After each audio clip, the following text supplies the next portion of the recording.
ወይም ደግሞ እንደሌላው ትግል ገጥም ያሸንፋሉ እንዳይልም አቅሙን ያውቀዋል ቡጢ ገጥማሉ እንዳይልም አቅሙን ያውቀዋል በሁሉ ነገር አቅሙን ያውቀዋል ስለዚህ ምንድነው ብሎ አስወራ እኔ ጭራቅ ነኝ ሰው በላለሁ ሰው ደግሞ እንዲህ አይነት ነገር ሰምቶ ስለማያቅ ፈራ ቀን አይወጣም ማታ ማታ ነው የሚወጣው ተባለ እና ሰው ሁሉ ሌሊት እንዳሁኑ መብራት ያልነበረበት መንገር ላይ እንኳን ሲጓዝ ጨረቃ ከወጣ ጨረቃ ያያየ ካልሆነ ደግሞ ማዶ ሊታዩ የሚችሉ ነገሮችን ያያየ የሚጓዝበት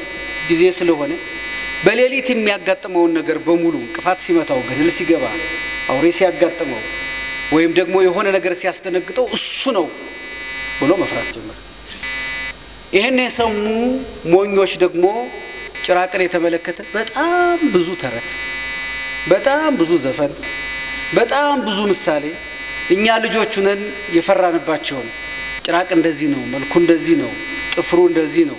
ጥርሱ 40 ክንድ ነው ሆዱ ውስጥ በጣም ብዙ ነገሮች ይይዛል ትልቅ ድስት አለው እዛ ውስጥ ሰዎችን በሙሉ አንድ ላይ ከቶ ቀቅሎ ነው የሚበላው አይኑ ወደ ውስጥ ሲኬድ የ6 ወር መንገድ ይደርሳል ጆሮው የማይሰማው ነገር የለም እየተባለ በጣም ብዙ ሞኞች በጣም ብዙ ጭራቅን የተመለከቱ ብዙ ትርክቶች እነሱ ደግሞ ተርኩ ይሄ ደግሞ እውነት እንዲመስል ያደረገው ጨለማ የሚባለው ነገር መኖር ነው እንዳሁኑ ቅድም ሰዓሊ ሸቱ እንደተናገረው ብርሃን ቢኖር ኖሮ ጭራቅ የሚባለው ነገር አይፈጠርም ግን ጨለማ ስለነበር ሰው በጨለማ የሚያጋጥመው ነገር በሙሉ ለዚህ ፈሪ ሰው እሱ ነው እያለ ሲሰጠው እሱም የልብ እየተሰማው መጣ ሰውም እየፈራው መጣ ጭራሽ የሌለውን ቀንድ ጨመሩለት ጅራት ተጨመረለት ተጨማሪ ጥርስ ተሰጠው ተጨማሪ ጆሮ ተሰጠው በጣም ከሩቁ ሁሉ ሰዎች እንደሚሰበስብ ተደረገ መንገር ላይ የሚያልፉ ነጋዴዎች በሙሉ ፈሩ በጨለማ መውጣት ሁሉ እና የልጆቹ ከልጅነታችን ጀምሮ ማስፈራሪያ ሆኖ አደገ ዛሬ አሁን ጭራቅ የለም ብሎ ብዙ ሰው ቢያስቡ እንኳን አይምሮ ውስጥ ግን በጣም ብዙ ጭራቆች በተረት በመን የተሳሉ ጭራቆች አሉ ስለዚህ ጭራቅ እነዚህ ሶስቱ ሳይነጋገሩ ተባብረው ፈሪሰው ሞኝ ተራኪና ጨለማ ላይ ሆነው ተጣጣ አሁን ይሄ ነገር ዛሬም በአገራችን ሲተገበር ታውታላችሁ ብዙዎች አገር ያፈርሳሉ ህዝብ ይበትናሉ ቅድም የተባለው ኢትዮጵያ እንደዚህ ያደርጋሉ እምንላቸው ጭራቆች ሁሉ የሉም ማን ነው የፈጠራቸው ፈሪ መጀመሪያ የፈጠራቸው ማድረግ የማይችለውን ማውራት የሚችል ሰው ነው የፈጠራቸው እንዲህ ያደርጋለሁ እንዲህ ሰራለሁ በትናታለሁ አፈርሳታለሁ አጠፋታለሁ ህዝቡ እንዲህ ያደርጋለሁ እንዴ በነገራችን ላይ የሚያደርግ ሰው አያወራም ጀግና መርሁ ሙያ በልብ ነው የሚል ሰው ግን እኛ ከተግባር ይልቅ ወሬ ብዙ ጊዜ ስለሚቀድም በአገራችን አንድ እግረኛ ያወራውን 50 ፈረሰኛ ይመልሰው የሚባል ስለዚህ ወሬ በጣም ስለሚፈጠን ፈሪዎቹ እንዲናደርጋለን ብለው የሌላቸው የማይችሉትን ፍራታቸውን ሊሸፍኑበት የሚችሉትን ነገር ያወራሉ እነሱን ደግሞ ተቀብሎ ማን ነው በደንብ ጭራቁ ነው የሚስለው ደግሞ ሞኝ ተራኪ ነው እኛ ደግሞ በፌስቡክም በወሬያችንም ቡና ስንጠጣም ሻይ ስንጠጣም የሌላቸው ቀንድ ጨምረን ጭራ ጨምረን እንዲህ ያደርጋሉ ይሄን ያደርጋሉ እንዲህ ይሆናቸው እንዲህ ይሆኑ ነው እንዲህ ያደረጉ ነው ብለን በደንብ ደግሞ የሌላቸው በደንብ ጨምረን በጣም ብዙ ከአንድ ጭራቅ ብዙ ጭራቆች ደግሞ ሰርተናል እጅግ በጣም ብዙ በየህሊናችን ሁሉ ተቀምጦ እነሱ አንድ ጊዜ ፈጠሯትን ትርክት እኛን በጣም ያባዛነውና የማይችሉትን የሚችሉ የማያደርጉትን የሚያደርጉ ያሰቡትን ሁሉ የመፈጸም አቅም ያላቸው ወይም የተናገሩትን ሁሉ እንደው ልክ እንደ ፈጣሪ ሊያደርጉ የሚችሉ አድርገው እንዲሳሉ ያደረግናቸው ደግሞ እኛ ሞኝ ተራኪዎች ነን ተራኪው ባይኖር ቢያንስ ሰውየው ጮሆ ያቆምለት ነበር እኛ ዘመን ድረስ የጭራቅን ተረክ ይዘውት የመጡት ተራኪዎቹ ናቸው ተረት አድርገው ዘፈን አድርገው አባባል አድርገው ምን አድርገው ዛሬ ድረስ እኔ እንኳን ጭራቅ የሚለውን አሁን ስናገር ውስጤ ጤናኛነት አይደለም የሚሰማኝ ነዛ ሁሉ ተረቶችን የውስጥ የፈጠሩት ነገር አለ ያንን ግን እኛ ድረስ ያመጣው ለየሰው ጆሮ በየሰው ቤት እንዲደርስ ያደረገው የጭራቁ አቅም አይደለም ተራኪዎቹ ናቸው ዛሬም ቢያንስ አንድ ነገር ማድረግ እንችላለን ራሳችንን ሞኝ ተራኪ አለመሆን እንችላለን የጭራቁን ወሬ አለማባዛት እንችላለን አለመተረክ እንችላለን ላይክ እና ሼር አለማድረግ እንችላለን በእጃችን ያለውን የቴሌቪዥን ሪሞት ኮንትሮል መጠቀም እንችላለን እኛንን እኮ ጭራቁ እኮ እኛ ቤት መጥቶ አይደለም የሚከፍተው እኛንን እኮ ምን ከፍተው ስልካችን ውስጥ ሄዶ ፌስቡክ እኮ ሶር ለሚከፍተው እኛንን ምን ከፍተው በግድ እኮ ላይክ አድርጎ ያለን የለም እኛንን ላይክ ምን አደረገው እኛንን ሼር ምን አደረገው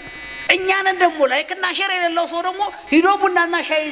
ላይ ሲቀመጥ ስንት ጥሩ ነገር የሚወራ ነገር ይያለ ስለ ጭራቅ ያወራ ጭራቁ የሌለውን ቀንድና ጅራት አብቅሎ ሰው ሁሉም ያስፈራራ እንደሆነ ያደረገው ደግሞ ተራኪው ነው እኛ ሀገር ትርክቶቻችንን በማስተካከል ብቻ ብዙ ችግሮቻችንን ማስተካከል ይችላል ብዙ ችግሮቻችን አንዳንዶቹ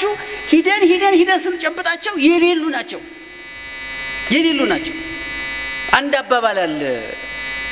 በዓለም ላይ አስቸጋሪ ከሆኑት ነገሮች አንዱ ጥቁር ድመት በጨለማ ውስጥ መፈለግ ነው ይባላል በተለይ ደግሞ ድመቷ ከሌለች አሁን የኛ ሀገር ሁኔታ እንደዛ ነው ጥቁር ድመት በጨለማ ነው የምንፈልገው ድመቷ የለችም መቼም ማናገኛት ግን አለች በዚህ ገብታለች በዚህ ሳትወጣ አትቀርም እንዲህ ሳታረጋ አትቀርም እዚሁ ሳትሆን አትቀርም ጣራ ሳትወጣ አትቀርም የለችም እኮ ግን አንዴ ገብታለች ስለተባለ ሁሉም ሰው የራሱን ደግሞ ስዕላዊ ነገር ይጨምርላታል እሷ የሌላትን መዝለልም አትችለው ዘላ በተመጣብኝ ይላል ጣራ ላይ ብትወጣስ ይላል አልጋ ውስጥ ተደብቃ እንዲሆንስ ይላል ይሄን ያህል ጭንቅላት ቢኖራት እኮ እሷ ድመት አትሆንም ነበር መጀመሪያው ግን እኛ እንጨምርላታለን እኛ እውነት ኢትዮጵያን የምንወድ ከሆነ ህዝባችንን የምንወድ ከሆነ አንድ ትልቅ ነገር ልንሰራው የምንችለው ነገር ስለ ጭራቆቹ የምንተርከውን ተረክ ማቆም ጭራቅ በዛ መንገድ ነው የሚሞተው መጀመሪያውኑ ፈሪሰው ነው የፈጠረው አንዴ ተፈጥሯል አንዴ ተብሏል ማቆም አንችልም እንዳይዛመት ቀጣዩ ትውልድ ደግሞ የራሱን ነገር እንዳይጨምርበት ማድረግ እንችላለን መቼ ስለ ጭራቅ የምንተርከውን ነገር በማቆም በጣም ብዙ ነገር ልናገርላቸው የምንችላቸው ነገሮች አሉ በጣም ብዙ ነገር እንደምታውቁት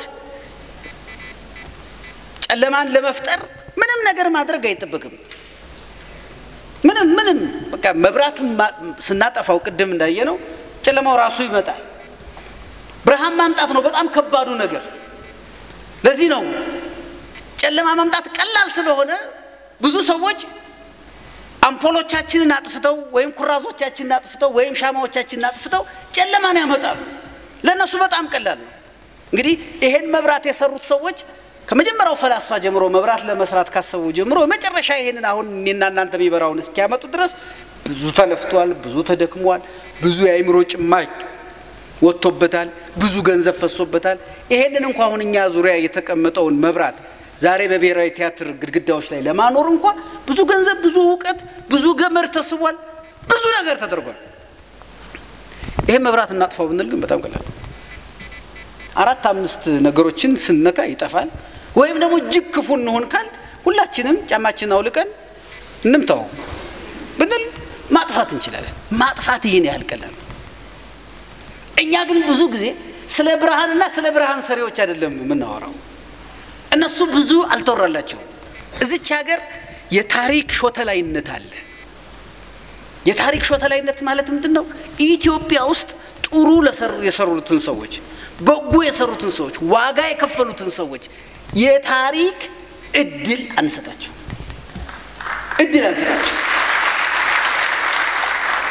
የሉም ስለነዚህ ሰዎች ብዙ የሚናገርላቸው አያገኙም ጭራቅ በአገራችን ታሪክ ውስጥ ያለውን ቦታ ያህል ገብረ ሕይወት ባይከዳኝ የላቸውም እና አፄ ካሌብ የላቸውም የጭራቅን ያህል ልጅህን ጠርተህ ሁለቱን ጠይቀው ካሌብን ታቃለህ ጭራቅን ታቃለህ በለውና የትኛው እንደሚያታረጋግጣለህ እኛም ሰዓሊዎች ምንድነው የሚሉት በዓለም ላይ በጣም ቀላሉ ስዕል ሰይጣንን መሳል ነው በጣም ቀላሉ ማንም አይከራከራችሁ ሰይጣን ይሄን አይመስልም ብሎ ማንም እሱን የሚከራከራችሁ የለም እና በቀላሉ እኔም የፈለኩትን አድርጌ ብስለው ዝም ነው የምትሉት እሱም ተረስቶ የፈለገውን አድርጎ ቢስለው ሌላውም ተረስቶ የፈለገውን አድርጎ ቢስለው በጣም ቀላል ነው ይሄን ስዕል ነው ይሄ በጣም ሰይጣንን መሳል ቀላል ስለሆነ በእያንዳንዳችን ውስጥ ጥሮችን ከመሳል ይልቅ ሰይጣኖችን እየሳል እድል እየሰጠናቸው ያለው እሱም ማቆም ነው ያለብን እንደ ትውልድ ኢትዮጵያን በጣም የምንወድ ከሆነ ትውልዱን ማትረፍ ካለብን እኔ ከመንግስት ፖሊሲ ከመስሪያ ቤቶች ስራ ከሌሎች ነገሮች በላይ ትልቁኛ ያለን ስልጣን እንደ ህዝብ እንደ ዜጋ ያለን ስልጣን ስለ ሻማዎች ስለ ኩራዞች ይሄንን የታሪክ ሾተላይነት ማስቆም አለብን እስቲ ከበደ ሚካኤል ምን ያህል ነው የምናወራላቸው በዓሉ ግርማ ምን ያህል ነው የምናወራለት ምን ያህል እነ እሌኒ ከሃዲያ ተነስታ ሰሜን ኢትዮጵያ ድረስ ገስታ መርጦ ለማርያምን ሰርታ ከዛ በላይ ሁለት መጽሐፍ ጽፋ ያረፈች ትልቅ ንግስት ያለን ሰዎች ልክ ያንዳንዷን መንደር አንዱ ካንዱ ጋር ሳይገናኝ የኖረ ያህል ስለ ክፎች የምናወራውን ያህል እነዚህ ነበር ልጆቻችን እንዲያውቁ ማድረግ የነበረብን ስለ እነዚህ ነበር መናገር የነበረብን አላሉም ቀደምቶቻችን አሁን ምን ተርከውን ነገር ተዋግተዋላው ተጣልተዋል ተቀያይመዋል አንዱ ወደ ሌላው ለመሄድ ሲፈልግ ነው ይሄን ሁሉ ያደረጉት አንዱ ከሌላው ጋር መኖሩ ነው የሚያሳየው መጋጨታቸው መዋጋታቸው ሰው እኮ ለመኖር አብሮ ካልፈለገ ፍቅር በሌለበት ግጭት አይፈጠርም በነገራችን ላይ በምንም መልኩ እኛና አውስትራሊያ ለምሳሌ ተዋግተን አናውቅም የተገናኝተን እኛና ሴኔጋል ተዋግተን አናውቅም የተገናኝተን እኛና ደቡብ ሱዳን እኛና ሰሜን ሱዳን ግን ልንጋጭ እንችላለን እኛና ሶማሊያ ግን እንጋጫለን ለምን አብረን ነው የምንኖረው አብሮ መኖር በሌለበት ግጭት የሚባል ነገር ሊታሰብ አይችልም ያልተጋቡ ሰዎች እኮ የተገናኝተው ነው የሚጋጩት የተገናኝተው ሲጋቡ ግን ግጭት ይጀምራል ያ ግጭት አብሮ ከመኖር የሚመጣ ግጭት ነው የወላጆቻችን ግጭት አብሮ ከመኖር ይመጣል ለዚህ ነው በየትኛው ብሔረሰቦች ውስጥ ስትሄዱ የግጭቶች ማጠናቀቂያ ባህሉ ይለያይ እንጂ የግጭቶች ማጠናቀቂያ ሁለት ነገሮች ታያላችሁ አንድ አብሮ መብላት ነው የተጋጩ ሰዎች መጨረሻ ላይ የሚያደርጉት ሽማግሌዎቹ አስታርቀው አብረው እንዲበሉ ነው የሚያደርጓቸው የሚያልቀው በፍቅር ነው ማለት ነው ሁለት መጋባት ነው እነዛ በደም ሲፈላለጉ የነበሩት ሰዎች በጋብቻ ነው የሚያጠናቅቁት ስለዚህ ግጭቶቻችን በሙሉ አጋብተው የለቀቁንን ጭራቆቹን አምጥተን አፋተው እንዲሉ አልምትችሉ ስለሱ ቢያንስ ለሻይና ለቡና ስንገናኝ እንኳን በአካባቢያችን በሰፈራችን በመስሪያ ቤታችን መልካም ስላደረጉ ሰዎች ነው መናገር ያለብን የሾተላይነቱን ማቆም አለብን ምታውት ነው መንገድ ትራንስፖርት ሄዳችሁ ያገራችንን የትራንስፖርት ታሪክ ላጥና ብትሉ ብዙ ዶክመንት አለ እርግጠኛ ነኝ የዶክመንቱ 90% ግን አዎንታዊ ዶክመንት አይደለም መኪና ከመጣበት ጊዜ ጀምሮ እስካሁን ድረስ በንብረትና በሰው ላይ አደጋ ያደረሱ ሰዎች ዶክመንት አለ ትራፊክ ሲቀጣ እንጃ ፍቃድ ሲያዝ ገንዘብ ሲከፍሉ የነበረበት ዶክመንት አላቸው ላለፉት 40 ዓመት በሰላም ያሽከረከሩ ሰዎች ግን አንድም ዶክመንት የላቸው አንድም ስለዚህ ሀገር ሰው ካልተከሰሰ ዶክመንት አይኖረው ወንጀል ካልሰራ ዶክመንት አይኖረው መጥፎ ስራ ካልሰራ ዶክመንት አይኖር ታሪክ አይኖረው ማለት ነው ይሄ ሾተላይነት ነው መልካም የሰሩ ሰዎች ቦታ ያሳጣናቸው ስም ያሳጣናቸው ክብር እያሳጣናቸው ጀግኖች እንዳይሆኑ በር እየዘጋንባቸው ጀግኖቻችን እንደ ጭራቅ የሚተረክላቸው እየሆኑ በመጡ ቁጥር ልጆቻችን ምን መሆን የሚፈልጉ ይመስላቸዋል? ቀጣው እኮ ልጆች ምን መሆን ነው የሚፈልጉት? እኛ ስለምንተርክላቸው ሰዎች ነው እነሱ መሆን የሚፈልጉት። ባይወዱ እንኳን ይሆናሉ። ለምን? አይምሮአቸው ውስጥ እየተሞላ የሚመጣው ታሪክ እሱ ስለሆነ ወደው አይደለም ሌሎቹ ታላላቆቻቸውን ሰዎች ከዛ አልፈው አዲስ አበባ ውስጥ በእንግሊዝና በፈረንሳይ ትልልቅ ሰዎች የተሰየሙ ትልልቅ አደባባዮች አሉ፣ ትልልቅ ጎዳናዎች አሉ። እንግሊዞች ሄዳችሁ ብታያቸው ጎዳናዎቻቸው በሙሉ በትልቆቻቸው ሰዎች የተሰየሙ ነው። ፈረንሳዮች እንደዛ ናቸው፣ አሜሪካኖች እንደዛ ናቸው። የማይወዷቸውና የሚወቅሷቸው ፕሬዝዳንቶቻቸውን እንኳን ትልልቅ ነገር ይሰይሙላቸዋል። ትልልቅ ነገር በጭራሽ አይተው። ኦባማ ቃለ መሐላ ሲፈጽም በአብርሃም ሊንከን መጽሐፍ ነው ቃለ መሐላውን የፈጸመው፣ አለ ምክንያት አይደለም። እንደነዚህ አይነት ሰዎች በተወራላቸው ቁጥር ትውልድ እነሱን አርአያ ማድረግ ይጀምራል። የጭራቆች ታሪክ እየሞተ የጀግኖች ታሪክ እያበበ ይሄዳል። መተረክ ያለበት ስለነሱ ነው። መነገር ያለበት ስለነሱ ነው። መሆን ያለበት ስለነሱ ነው። ስለ መልካሞቹ የመጽሐፍ ቅዱስን ከመጀመሪያ እስከ መጨረሻ ብታነቡት ብዙ ታሪክ አለው። በጣም የብዙ ሰዎች ታሪክ አለው። ወድቀው የተነሱ ሰዎች፣ የዘለቁ ሰዎች በዝርዝር ታሪኩን በዝርዝር ጽፎ በዝርዝር የማያስቀምጥለት ፍጡር ቢኖር ሰይጣን ነው። የሰይጣን ዝርዝር ታሪክ ግን የለም። ምን ያደርጋል የሰይጣን ታሪክ? ምን ይሰራል? ሰው ሰይጣንን ለማወቅ ቅድም እኮ እንዳልኳችሁ ሰይጣንን ለመሳል ምንም ነገር አያስፈልግም። ምንም አይነት ሁላችንም ልንሰለው የምንችለው ነገር ነው። ቀላሉ ነገር ነው። ክፋት በጣም ቀላሉ ነገር ነው። መጥፎነት በጣም ቀላሉ ነገር ነው። አያደክምም። ምጣድ መስራት እንጂ ምጣድ መስበር ብዙ ጉልበት የሚጠይቃል። ብዙ ጉልበት አይጠይቅም። ብርሃን ማብራት እንጂ ብርሃን ማጥፋት ብዙ ጉልበት አይጠይቅም። እጅግ በጣም ይሄንን ትልቅ ታሪክ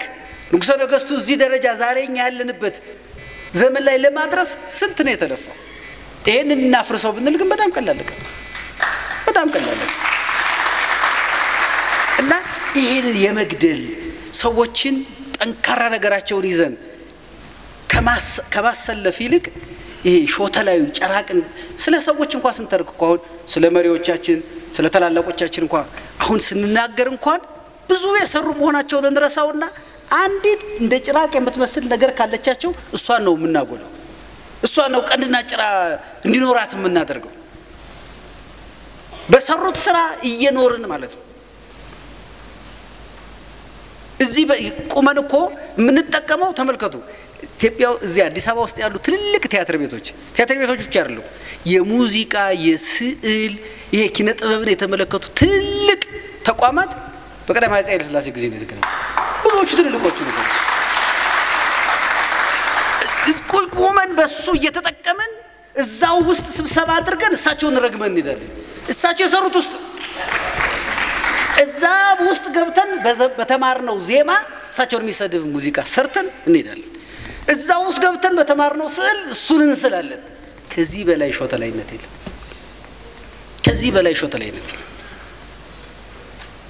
እስቲ እነ ቸርችል ትልልቅ ጎዳና ሰርተንላቸዋል። አዎ ለዚች ሀገር ያደረጉት አስተዋጽኦ አለ። ግን እውነት የኢትዮጵያ መሪዎች፣ የኢትዮጵያ ጀግኖች፣ የኢትዮጵያ አርበኞች ከሰሩት ስራ አንፃር ከነ ፊታውራሪ ሀብተ ጊዮርጊስ አንፃር ከነ ራስ ጎበና አንፃር ስንመዝናቸው በዚች ሀገር ሚዛን እኔ እነሱንም ያተረፋቸው ቢመስለኝ የውጭ ሀገር ሰዎች በመሆናችን ብዙ የውጭ ሀገር ሰው ስለምናከብር ማለት ነው። ብዙ ጊዜ በሀገራችን ሰው ስንጨቃጨቅ እንጂ እኔ በውጭ ሀገር ሰው ስንጨቃጨቅ ሰምቼ ስለማላቅ እና የብዙ ትልልቅ ሰዎች የብዙ የኢትዮጵያውያን ትልልቆች ትልቁ ጥፋታቸው አሁን የነ አዲስ አለማየሁ የነ ባሉ ግርማ የነ ፊታውራሪ አብተ ጊዮርጊስ የነ አጼ ምኒልክ የነ አጼ ቴዎድሮስ የነ አጼ ዮሐንስ የትልልቆቹ ትልቁ ጥፋታቸው ኢትዮጵያዊ መሆናቸው ትልቁ ጥፋታቸው ኢትዮጵያዊ ባይሆኑ ኑሮ እኛ ራሳችን ምን እንደምንል ታቁታላችሁ ኢትዮጵያዊ ባይሆኑ ኑሮ የተወለዱት አሜሪካ ቢሆን ጀርመን ቢሆን ፈረንሳይ ቢሆን ቻይና ቢሆን ዛሬ እኛ እያንዳንዳችን በእነሱ ስም ነበር የምንጠራው ድርጅቶቻችን በእነሱ ስም ነበሩ መንገዶቻችን በእነሱ ስም ነበሩ ሚዲያዎቻችን ስለነሱ ነበር የሚያወሩት ግን ምን ያደርጋል እግዚአብሔር ሲጣላቸው ኢትዮጵያ ውስጥ እንዲወለዱ አደረጋቸው እንጂ ለኛ ከሼክስፒር በላይ እኮ አዲስ ዓለማየሁ ነበር የሚቀርቡ የኛን ነገር እኮ ከፍ አድርገው ያሳዩልን እሳቸው ናቸው ግን ምን ያህል ቦታ ነው የምንሰጣቸው ምን ያህል ነው ለልጆቻችን የምንነግራቸው ስለሳቸው ምን ያህል ነው ስለ አቤ ጎበኛል ለልጆቻችን የምንነግራቸው ምን ያህል ነው ሂዱ ሆቴሎቻችንን እንደውም አሁን ጎበዝ ባለ ሆቴሎች መጥተው የስብሰባ አዳራሾቻቸውን እንኳን በኢትዮጵያን መሰየም ጀምረዋል የትልቅ ነገር ነው አልነበረም የስብሰባ አዳራሾቻችንን እንኳን ምንሰይምበት መንገዶቻችንን እንኳን ምንሰይምበት አደባባዮቻችንን እንኳን ምንሰይምበት እድል ነበረን እኮ ሾተላይነት ግን አለብን ለገዛ ሰዎቻችን የመንፈግ እንፍጋቸዋለን ክብርን ነፍጋቸዋለን በዚህ ምክንያት ፈሪሰው ሞኝ ተራኪና ጨለማ አንድ ላይ ሆነው የፈጠሯቸው ጭራቆች አየሩን ሞልተው ልጆቻችን ደንግጠው ሁላችንም ፈርተን የሌላቸው እንደሞ በየቀኑ እየጨመርንላቸው እነሱ ያላሰቡትን ሁሉ እየሰጠናቸው ያንዳንድ ጊዜ እነዚህ ሰዎች ቤታቸው ሲገቡ ራሳቸው የሚፈትሹ ይመስለኛል እውነት ይሄ የሚባለው እኔ ነኝ ወይስ ሌላ ነው እውነት ይሄን ያህል አቅም አለኝ ብለው ሚዛን ላይ በየቀኑ የሚወጡ ይመስለኛል እውነት ይሄ ያህል ነኝ እኔ በዚህ መጠን ነኝ አቅሜ በዚህ መጠን ነው ችሎታዬ በዚህ መጠን ነው እውነት እንዲህ ማድረግ እችላለሁ እንዲህ መሆን እችላለሁ ብለው ራሳቸውን ሁሉ እስኪገምቱ ድረስ ነው የምንሰጣቸው ቦታ ጭራቅም ራሱን ቢኖር እንኳን ይሄን ያህል እንደምንለው አይሆንም ነበር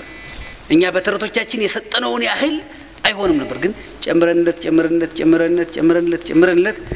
የመጀመሪያዎቹ ሰዎች ጭራቅን የፈጠሩት ሰዎች ከፈጠሩት ጭራቅ አሁን እኛ ዘመን የደረሰው ጭራቅ በጣም ትልቅ ነው በጣም አስፈሪ ነው በጣም አስደንጋጭ ነው ስለዚህ እድሉን አንስት ቢያንስ ፈሪሰው ፈጥሮታል ሞኝ ተራኪ ግን አንሆን ጨለማውን ማጥፋት አንችልም ብርሃን በማብራት ብቻ ነው እሱን የእውቀት ብርሃንን የእውነት ብርሃንን ይቺ ሀገር ነፃ የምትወጣው በእውቀትና በእውነት ስለሆነ ኢትዮጵያ ነፃ የምትወጣው በምንም አይደለም እውቀትና እውነትን የያዘ ትውልድ ስትፈጥር ብቻ ነው ኢትዮጵያ ነፃ የምትወጣው እውነት ወደ እውቀት ወደ እውነት የሚመራው ትውልድ ስለዚህ የእውቀትና የእውነት ብርሃንን እያበራን ጨለማውን ስንገላግል ከሞኝ ተራኪነት ወጥተን በጭራሽ እኔ ለጭራቆች እድል አልሰጥም ማለት ስንችል ያን ጊዜ ቅድም የተባለችውን ኢትዮጵያ እንደገና ማምጣት የነገዋንም ኢትዮጵያ እጅግ የተሻለ ማድረግ እንችላለን ያ ግን በማንንም እጅ ላይ አይደለም ያ በማንንም እጅ ላይ አይደለም በእኔና በእናንተ እጅ ነው ምንም ስልጣን የሌለን አርጋችሁ ራሳችሁ አትቆጠሩት ትችላላችሁ እኛንን የምናባዛላችሁ አንድ ሰው እኮ ፌስቡክ ላይ ስለጻፈ እናንተ ካላያችሁለት እናንተ ላይክ እና ሼር ካላደረጋችሁለት መልሶ ሲመጣ እኮ ራሱ ነው የሚያየው ነው መልሶ ሲመጣ ከሌላ ማንንም አያይለትም እኮ ልክ ፊቱን በመስታወት እንደሚያይሰው መልሶ ራሱ ነው ያያል ሁለት ሶስት ጊዜ እንደዛ ያደርግና አራተኛው ላይ ተስፋ ይቆርጣል ተስፋ እንዳይቆርጡ ጭራቆች ያደርግናቸው እኛ የሌላቸውን እየጨመርንላቸው ጭራሽ ሳይከፍሉን ማስታወቂያ እየሰራንላቸው ጭራሽ ለምን ከፈለጉ ለቢልቦርድ አይከፍሉም ለምን ለቴሌቪዥን አይከፍሉም ለምን እናንተ ማስታወቂያ ተሰራላችሁ ለምን እድል እንሰጣቸዋለን እምቢ በማለት ጨለማውን በማብራትና ቢያንስ ሞኝ ተራኪ ባለመሆን ይቺን ሀገርና ትውልድ ማትረፍ እንችላለን እሱ ደግሞ በማንም ስልጣን ላይ አይደለም በእኔና በእናንተ እጅ ላይ ያለ ነው አመሰግናለሁ